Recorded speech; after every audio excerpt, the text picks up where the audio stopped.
It appears like Stevie J thinks he will follow Diddy as the next person to fall, since that the word on the streets is that he is apparently running away following Diddy's arrest. Similar to a few other artists in the, Stevie J has ties to the industry Diddy with Lil Rod and more ways than one, asserting that Stevie had a personal friendship that lasted for years with Diddy, a heated minute as the term goes on the streets.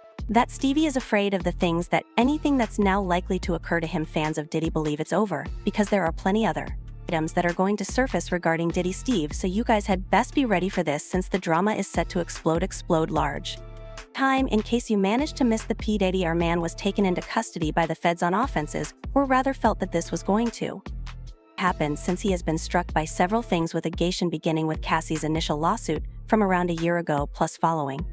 More people began to come out, Cassie to be honest, but Lil Rod made the initial naming of Stevie J and charged him with having an affair. Lil Rose said that Diddy was aware that he thought highly of Stevie J, and that he supposedly used that knowledge in an attempt to control him, leading to an affair between them in the complaint. Lil Rod's case against Diddy was fairly volatile when he revealed some of the most bizarre things about Diddy in the suit, including his alleged mistress having several musicians working in the field, as well as having fun with young ladies in the studio. Jordan, Stephen Aaron American DJ J. Stevie J is a producer and television personality for his record. Stevie J got a Grammy Award in 1997 for his work on Puff Daddy's debut album, and Stevie J was a member of the production staff on the Hitman albums. It's amazing how Mr. Combs exploited Stevie J's access and understanding of Mr. Jones' appreciation to convince Stevie J to engage in homosexuality. Lil Rod stated that Stevie J didn't get the Grammy until after he started working with Diddy, because Lil Rod claimed that Diddy had promised to help him, even though he slept with him. Earn a Grammy claimed that Mr. Communications had promised to guarantee that Mr. Jones would receive Producer of the Award at the Grammys this year if he joined in the question of homosexuality. This raises the question of whether Stevie J helped Diddy win the Grammy, which is interesting, isn't it? Bob went on to say that Diddy supposedly sent him a video of Stevie J acting like he was going into it with another man, and that he also gave up on screen grabs. Mr. Con was written by Lil Rod, who also posted a video of a male Caucasian to help Mr. Jones feel less afraid of being gay. Stevie J doesn't wear a condom. According to facts in the court filing, Mr. Holmes got footage of these people without their consent and believes that they were captured without their consent. He further claims that this is typical of the music industry's practices, and that, given DJ Jones' homosexuality and consent, Mr. Holmes has compromised video of every person who has visited his bizarre gatherings at his house.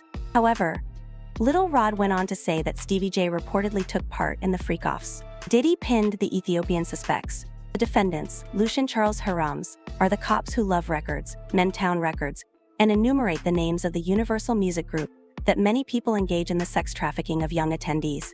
Miami Da Joy, if there's anyone you can trust to take this up to 50, it's Stevie J and Jade. He didn't let Stevie J down on Instagram, saying that what they said wasn't genuine. Then, after I said, this is entertainment, not reality, Stevie J and this mess got your money, Curvis, and he dared 50 Cent to show up and fought. Shoot the fade. All that. Since it's entertainment, let me out of you on TV or something. Don't duck that. I'm calling you out. What you want to do, Curtis? Curtis! However, Fi made a greater joke out of him by saying that he never denied its truth, at which point Steve angrily accused 50 of trying to destroy black men in the community.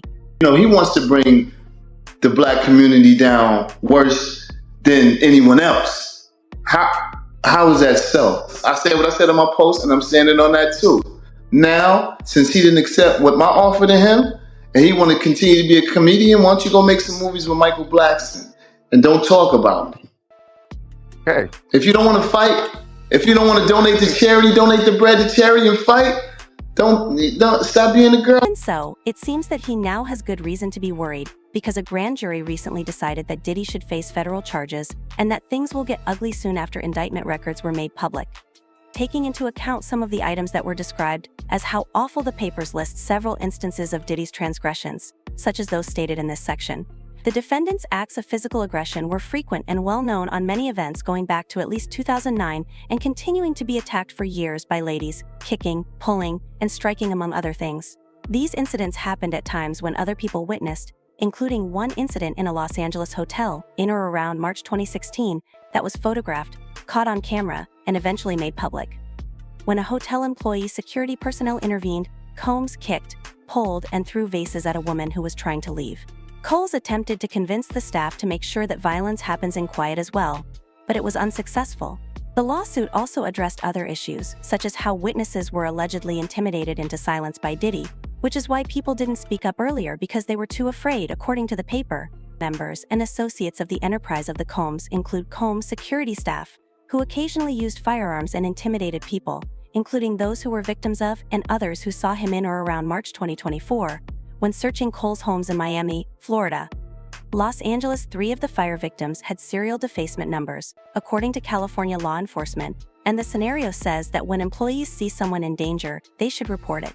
Many people are now coming out to share their thoughts on the event, and while our initial assessment was accurate, possibly even worse, the authority or prestige of members, participants, and affiliates of the businesses participate in acts of intimidation, threats of money, and reputational damage. These activities verbally included arson and abduction, and added on several occasions Combs. The both items at people, as well as others, were pushed, choked, and dragged. Extreme level of predatory behavior, right? This is the extreme of what we see in our investigations, our takedown investigations on True Blue with, predators who come into our stings. This guy is the ultimate groomer, according to this indictment, allegedly, if all these allegations are true. He set it up. He had After which a lawyer briefed us on how the case would probably move in court. Individuals that were involved, I'm sure you're going to have multiple flipping witnesses. The government generally, approaches these individuals. They say, hey, listen, you can either be on, the defendant side of the case, which we'll be more than happy to add you to this racketeering charge, or you can be on the state side or government side of the case, and we would give you immunity for XYZ. Additionally, he revealed that other individuals involved with his dodgy shenanigans have turned against him and are currently assisting the federal government. Combs is the only defendant currently. Who knows if that increases and it gets superseded with a different indictment.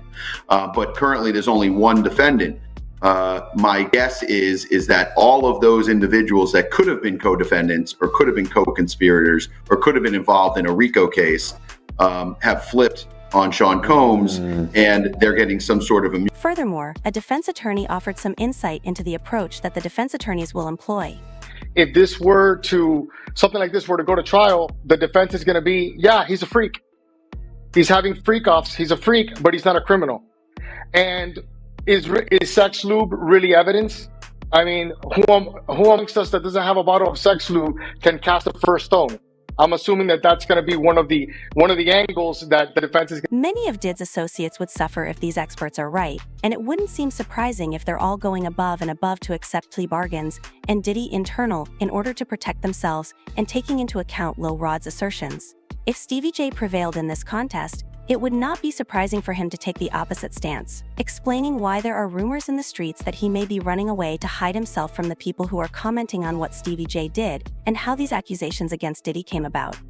Nobody can stop them, and they're becoming more and more stray. Observe Meek and Stage's defense, as they both participate in the identical activities. Stevie was also controlling and influencing things in order for you guys to essentially glamorize it, and even though Nicki was meek, you people denied her claim when she made it. And Jocelyn, I didn't expect anything less from any of you, so please share your ideas in the comments. Stevie J talked about saying a few wishes for Diddy on his Instagram live from his jail cell. View the movie that follows.